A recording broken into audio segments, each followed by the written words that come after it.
Hello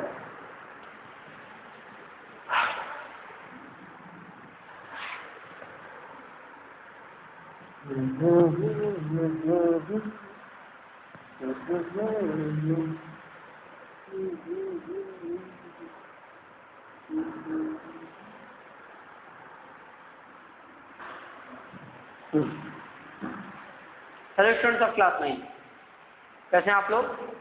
ठीक ठाक।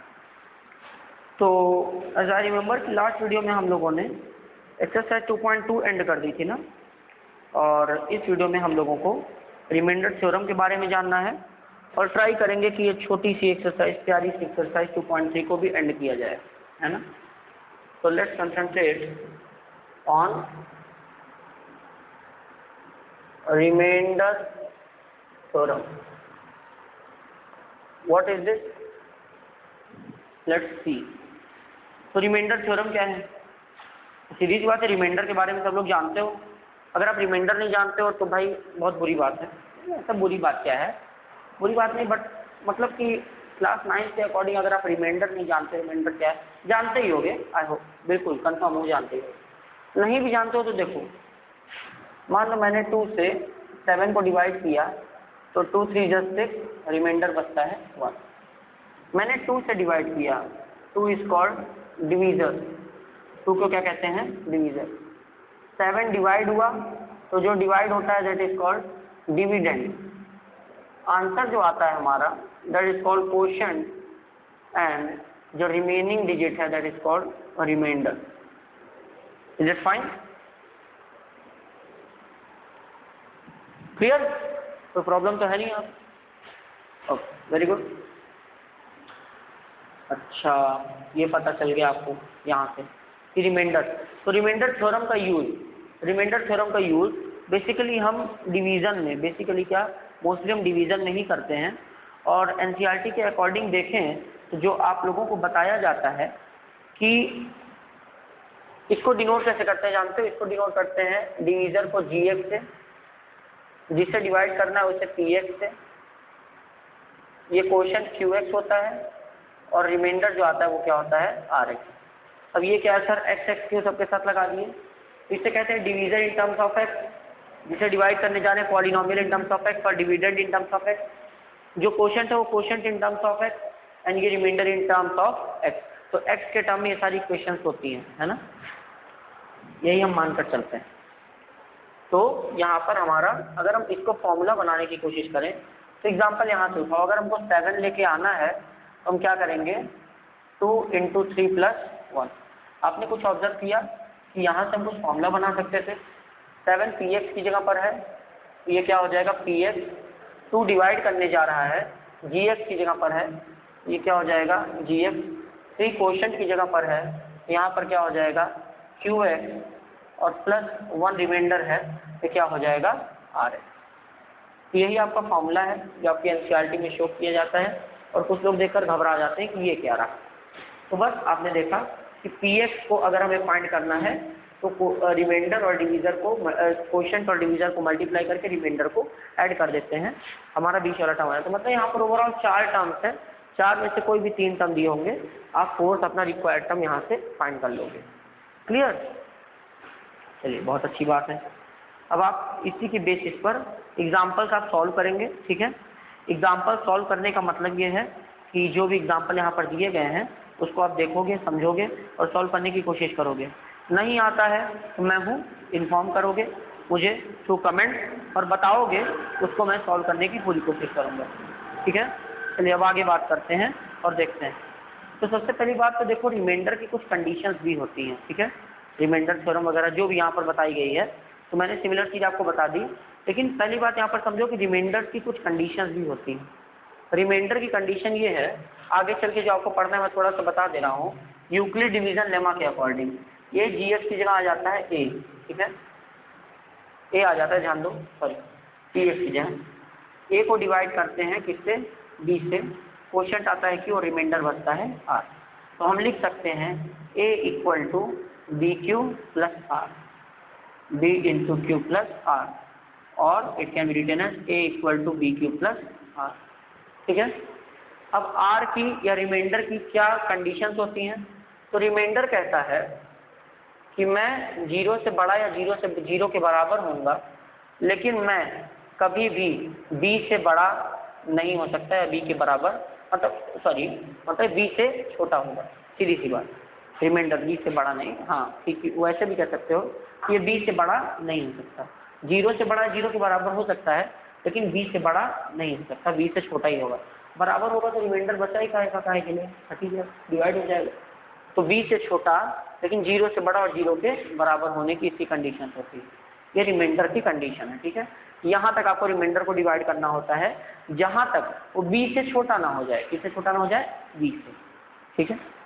चलिए आगे ध्यान देंगे। तो आ जाते हैं अपनी एक्सरसाइज पर, वहाँ पर आपको क्वेश्चन समझाते हैं और उसके बेसिक टर्म्स आप समझिए।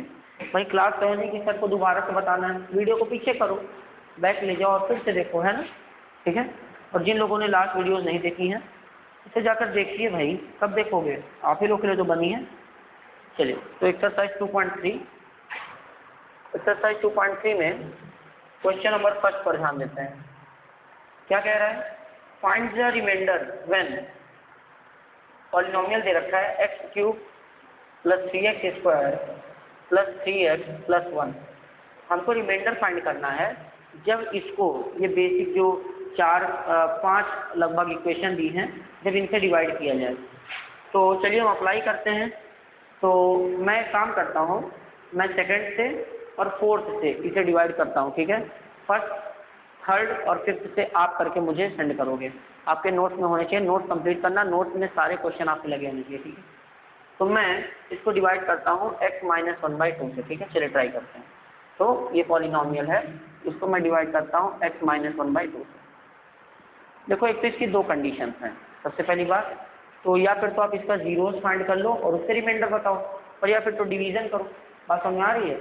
मतलब देखो मेरा ये कहने का मतलब है कि x - 1/2 से अगर ये डिवाइड होता है और रिमाइंडर बचता है, मतलब इसका फैक्टर तो ये होगा नहीं। तो हमारे पास कंडीशन क्या है? देखो x - 2 इसका डिवीजर है ना, x - 1/2 इसका क्या है? डिवीजर है। अगर हम इसको 0 की इक्वेट कर दें, x - 1/2 को 0 की इक्वेट कर दें, तो यहाँ से x की वैल्यू क्या आ जाती है? 1/2। मतलब कि अगर हमें इस पॉलिनोमियल को अगर इसका 0 फाइंड करना है तो हम इसके 0 की इक्वेट करते हैं और यहाँ से x की वैल्यू आ जाती है 1/2। कि अगर इस पॉलिनोमियल में हम 1/2 रखेंगे तो ये 0 हो जाएगा। तो भाई यही कोशिश करेगा कि इसे भी 0 बनाए, लेकिन ये इसका फैक्टर तो है नहीं, क्योंकि क्वेश्चन ने पहले ही बोल दिया कि रिमाइंडर्स बचेंगे। अगर टोटली डिवाइड होता तब तो इसका फैक्टर होता, तो टोटली डिवाइड नहीं होगा तभी तो रिमाइंडर बच रहा है। तो हम क्या करेंगे, इस x की वैल्यू को उठाकर इक्वेशन में रखेंगे और जो बचा खुचा पार्ट होगा वही रिमाइंडर होगा, ठीक है। अच्छा तो यहाँ पर हम लिखेंगे, फर्स्ट क्वेश्चन है हमारा, let px is equal to, ये px हो गया, therefore p - 1/2 p 1/2 is equal to, जहाँ जहाँ x है वहाँ 1/2 रख देंगे, 1/2 का होल क्यूब प्लस 3 इंटू 1/2 का whole square plus 3 into 1/2 plus 1। Solve करेंगे 1/2 का 1, 2 का क्यूब 8 प्लस 1/2 का होल स्क्वायर, तो 3 इंटू 1/2 का इसका मतलब 1/4 प्लस 3 इंटू 1/2 मतलब 3/2, और यहाँ पर क्या हो गया 1, ठीक है। यहाँ हो जाएगा 1/8 प्लस 3/4, ध्यान देना, प्लस 3/4 प्लस 3/2 प्लस 1। ऐड करेंगे सबको, 1 के पास कुछ नहीं, एलसीएम 1, 8 4 2, सबका एलसीएम क्या आता है? 1 आता है। तो 8 1 जा 8 प्लस 4 2 जा 8 और 2 इंटू 3 6, 2 4 जा 8, 4 इंटू 3 12 एंड 1 8 जा 8। ये सब आपको आना चाहिए स्टूडेंट, बेसिक कैलकुलेशन से। 6 1 7, 12 and 7 19 एंड 19 and 8 कितना हो गया? 27 बाई 12 8 20, और यहाँ पर आंसर क्या आता है? 27/, ठीक है। तो आप ऐड करोगे तो आंसर आता है 27/8, और ये बताता है कि रिमाइंडर भी यही होगा, ठीक है। ये तरीका आपको समझ में आया कि डिवीजर को 0 की इक्वेट करो, जो x की वैल्यू है उसको उठाकर पॉलिनोमियल में पुट कर दो, यहाँ से आपका रिमाइंडर आ जाता है। एक बार हम फटाक से आंसर चेक कर लेंगे, ठीक है, जिससे भाई आप भी कंफर्म हो जाओ। आंसर सब लोग देखेंगे, मैंने बार बार कहा बुक वगैरह लेकर ही पढ़ने बैठा करो, ठीक है। तो बुक आपके पास होनी चाहिए। फटाफट आंसर देखो और बताओ क्या सही है। भाई आपकी आवाज़ तो नहीं आएगी मेरे पास, लेकिन आपके कमेंट जरूर पहुँच सकते हैं। तो जैसा कि हमने देखा कि सेकंड का जो आंसर आ रहा है वो 27/8 आ रहा है, ठीक है। हम अगले टर्म की तरफ चलेंगे। अगली बार देखो, अगली ध्यान दो। तो फर्स्ट का फोर्थ टर्म, फर्स्ट का फोर्थ टर्म देखिए, ये क्लियर हो गया? सॉरी, फर्स्ट का फोर्थ देखो। तो यहाँ पर क्या है, डिवीजन भाई सेम पॉलिनोमियल में हमको पुट करना है। डिवीजन यहाँ पर फर्स्ट के फोर्थ पार्ट में जो है वो क्या है, x प्लस फाइव। हम क्या करेंगे, x प्लस फाइव को 0 के इक्वल कर देंगे। तो यहाँ से x की वैल्यू आ जाएगी -5। -5 को उठाकर पूरी इक्वेशन में पुट कर दो, ठीक है। -5 को उठाकर यहाँ पर रखेंगे तो px वो है, तो p माइनस फाइव क्या हो जाएगा, ध्यान दीजिए, एक्स क्यूब मतलब -5 का whole cube plus 3 into X की जगह -5 का होल स्क्वायर प्लस 3 इंटू -5 और प्लस यहाँ पर क्या हो गया 1। ब्रैकेट्स ओपन करो। माइनस की पावर जब भी ऑड नंबर्स होते हैं तो वो माइनस ही रहता है, तो -5 क्यूब। माइनस की पावर इवन नंबर प्लस कर देता है, तो प्लस 3 स्क्वायर और प्लस और माइनस मल्टीप्लाई हो जाएंगे, हो जाएगा -3 प्लस 1। अब इसके आगे इसको सॉल्व किया नहीं जा सकता। और आप जब चेक करते हो तो आपको पता चलता है कि यही आपका रिमाइंडर है। और हमारी बात, अब आप सोचो इतना बड़ा डिवीजन करो, उससे बेटर है कि आप इस तरह फाइंड कर लो, है ना। तो अब आपको करना क्या है, मैंने जो मेरे अकॉर्डिंग मुझे लगा कि फर्स्ट और sorry second and fourth part थोड़ा सा टफ पड़ेगा बाकी पार्ट के मुकाबले। बाकी टफ क्या होता है, कुछ नहीं होता। चलो फिफ्थ पार्ट में मैं आपकी थोड़ी सी हेल्प कर देता हूँ, हिंट दे देता हूँ। तो फिफ्थ पार्ट में देखा 5 + 2x, इसको भी हम 0 के इक्वल करेंगे। तो यहाँ से क्या हो जाएगा, 2x = 5 उधर जाएगा तो -5 और x इक्वल टू हो जाएगा -5/2 बाई मल्टीप्लाई में था, इधर डिवाइड। अब आप पूरी इक्वेशन है -5/2 रखते हो, मतलब आपको फाइंड क्या करना है, p -5/2, ठीक है। क्लियर, ये आपको करना है। तो यहाँ से आपका फर्स्ट क्वेश्चन खत्म हो जाता है ना, फर्स्ट क्वेश्चन 2.3 का फर्स्ट क्वेश्चन। ये लोगों को समझ में आया, बहुत अच्छी बात है। नहीं समझ में आया बेटा कमेंट करिए, फिर से समझाया जाएगा, ठीक है। और चलिए अपने अगले क्वेश्चन की तरफ बढ़ते हैं, विच इज क्वेश्चन नंबर 2। जिसे समझना था आपने स्क्रीनशॉट ले लिया होगा, आई होप। नहीं लिया तो पीछे जाकर स्क्रीनशॉट ले लो, या साथ ही साथ वीडियो को स्लो करके नोट करते रहो, वो ज़्यादा बेटर है, ठीक है। पढ़ने के लिए अपनी स्पेसिफिक जगह पर बैठकर कानों में ईयरफोन का यूज़ करते हुए वीडियोस देखा करिए, ज़्यादा इजी होगा। Find the remainder when. अब यहाँ पर सेकंड क्वेश्चन है बोल रहा है। अब यहाँ पर आपको फिलहाल हम करने को कर सकते हैं, ठीक है, वही चीज़ हम कर सकते हैं, बट आपको डिवाइडेड बाई, हमको रिमाइंडर फाइंड करना है जब जो x माइनस ए से डिवाइड होगा, x cube minus X square plus 6x plus A, 6x minus A. अच्छा कि ध्यान दो, तो इन्होंने डिवीजन के लिए बोला, नहीं तो वही काम यहाँ पर फिर से करते हैं ना। तो x से चलिए डिवाइड करना स्टार्ट करते हैं।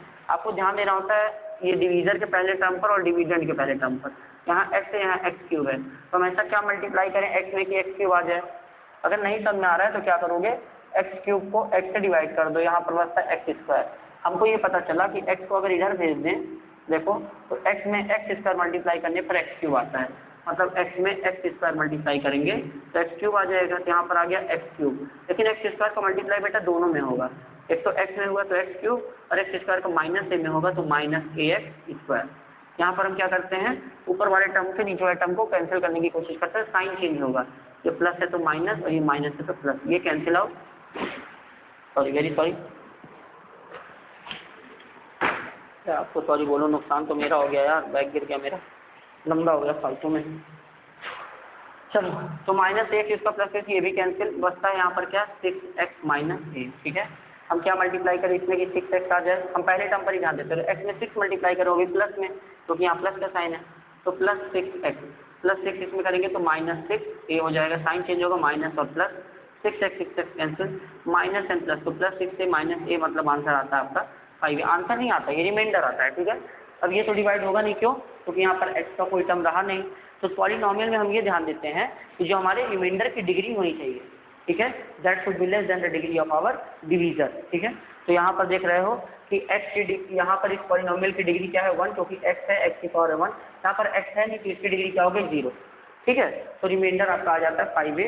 आप आंसर बेटा चेक कर लीजिएगा। इतना क्लियर हो गया आप लोगों को। तो चलिए थर्ड क्वेश्चन की तरफ बढ़ते हैं।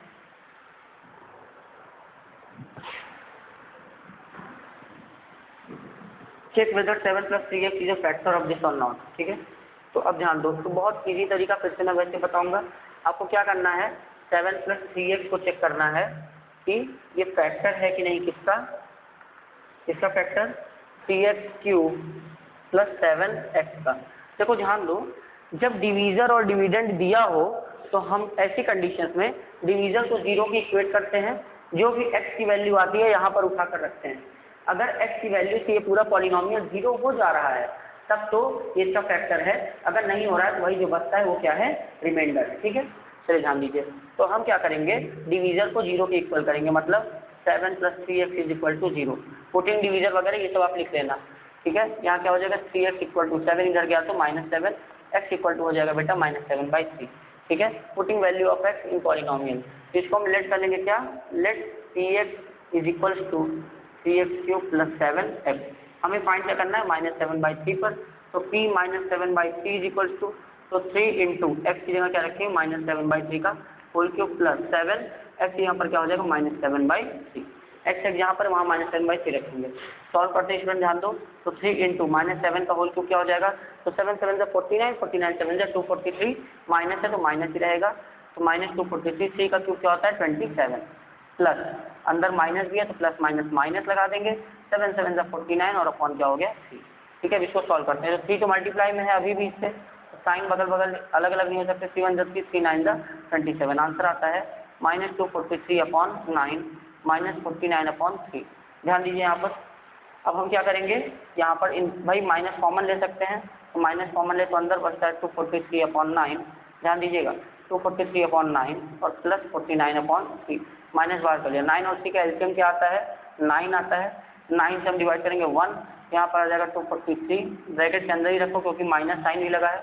243 आ गया, प्लस 3 3 जा 9, तो 3 3 जा 9, तो 3 × क्या होगा 49। मल्टीप्लाई भी करोगे तो बाहर माइनस है, तो 243 प्लस 43 120 है ना, 147। ठीक है, 147 हो जाएगा अपॉन 9। अब ध्यान दो, 243 + 147 ऐड करेंगे तो 243 और 7 कितना हो रहा है 250, 250 और 4 40 ऐड किए 290 और 390, यहाँ पर हो जाएगा 390/9 माइनस में। ठीक है, 3 से डिविजिबल है तो यहाँ पर 130/3, 130/3 वो भी माइनस में, तो -130/3 जो होगा वो इसका रिमाइंडर आ रहा है। अगर 0 रिमाइंडर नहीं आ रहा है मतलब 7 + 3x³ + 7x का फैक्टर नहीं, इज़न्ट इट। ठीक है, तो यहाँ से आपको क्लियर हो गया, no this is not the factor of this. ठीक है बेटा, यहाँ पर आपकी एक्सरसाइज 2.3 खत्म होती है। तो अपने लिए शाबाशी खुद को दे लो कि बहुत अच्छे से आप लोग चल रहे हो और आप लोग क्वेश्चन भी साथ ही साथ क्लियर करते चल रहे हो। नेक्स्ट एक्सरसाइज में हम आपको मिलेंगे फैक्टर थ्योरम के साथ। टिल देन गुड बाय, अपना ख्याल रखिए, मेहनत से पढ़ाई करते रहिए। ठीक है, और जो भी प्रॉब्लम हो उसको कमेंट वगैरह पे पूछिए। ठीक है, ऑल द बेस्ट।